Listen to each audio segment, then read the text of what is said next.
விஜயகாந்த் அவர்களும் கட்சி தொடங்கின காரணம் திமுகவை அகற்ற வேண்டும், திமுக ஆட்சி அகற்ற வேண்டும் என்று. இப்போ பிரேமலதா அவர்கள் அவங்க கூட இப்போ எதிரி கூட போய் சேர்ந்துட்டாங்க. சேர்ந்துட்டு எங்களுக்கு தான் வேலை செய்யறாங்க. அதிமுக கூட்டணி தான் வேலை செய்யறாங்க. அங்க இருந்தோம், அந்த கூட்டணியில இருந்தோம். ஏன்னா அவங்க ஒருத்தரே போதும்.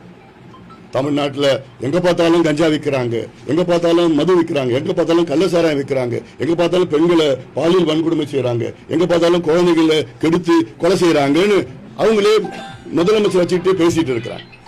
அதுவும் கடைசியில் இவ்வளவுதான் நடக்குது தமிழ்நாட்டில், இதெல்லாம் ஒரு குற்றமே இல்லைன்னு அதுவும் சொல்றாங்க. திருப்பரங்குன்றத்தில் நிச்சயமா நாங்க தீபத்தை ஏற்றுவோம்னு சொல்றாங்க. அதனால உறுதியா எங்க உறுதிக்கு அவங்க எங்க வெற்றிக்கு அவங்க பாடுபட்டுறாங்க. அது வேற.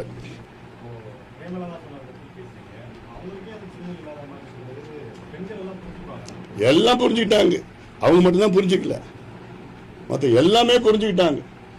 இது எல்லாத்தையும் கிராமத்தில் பேச ஆரம்பிச்சுட்டாங்க. என்ன பேசுறாங்க அவங்க சொல்லி கிராமத்தில் வரைக்கும் பேசிட்டாங்க. முதல்ல என்னன்னா விஜயகாந்த் அவருடைய ஆத்மா மன்னிக்காது. ஏன்னா அவர் கடுமையா எதிர்த்தது, கடைசி மூச்சு வரைக்கும் திமுக எதிர்த்து தான் அவர் இறந்தார்.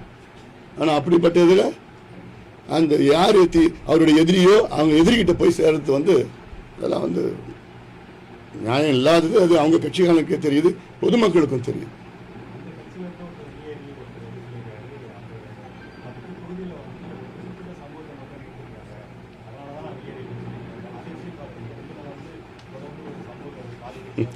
அது உள்ள நான் போக விரும்பல. அது எல்லாருக்கும் உங்களுக்கும் தெரியும். அது உள்ள நான் அது போக விரும்பலன்னா அப்புறம் வேற மாதிரி டைவர்ட் ஆகிடும். இன்னைக்கு இந்த ரெண்டு செய்தி தான் முக்கியமான செய்தி.